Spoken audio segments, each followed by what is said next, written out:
No, actually, thank Uncle for messing it up, so allow me time to settle my nerves. Good evening, ladies and gentlemen. Here I am for the second time in 10 months, standing before you tonight at the launch of not one, but two books, Pearl Weiss and Crab.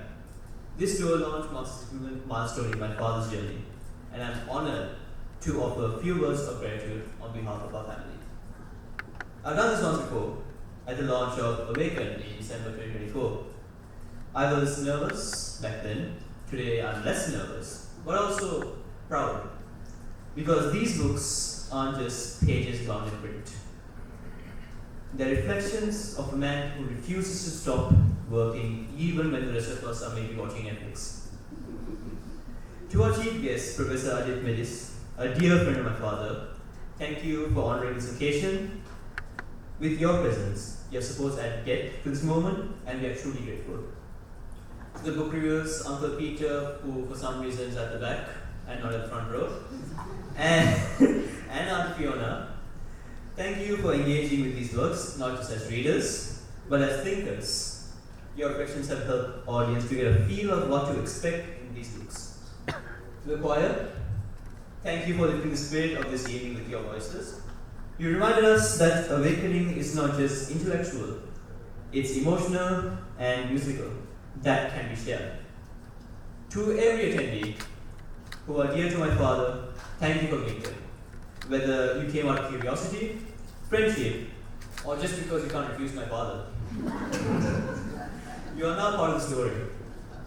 And to MD Guliseng, private limited art publishers, thank you for your belief in my father's work, for your professionalism, and for helping bring these works into a world with care and reach.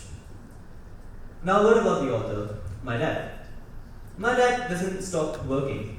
He writes at odd hours, mainly at around 10ish for some godforsaken reason. He disappears into metaphors. He may forget what we say, forgets birthdays, but remembers the exact year Sri Lankan Airlines lost its strategic partner to accumulate losses.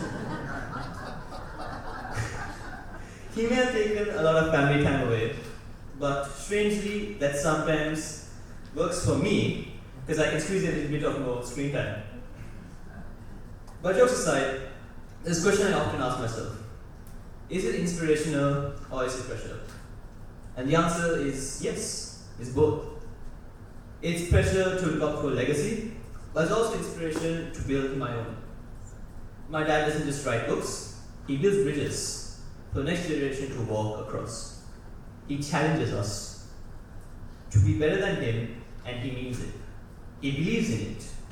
So tonight, I thank him.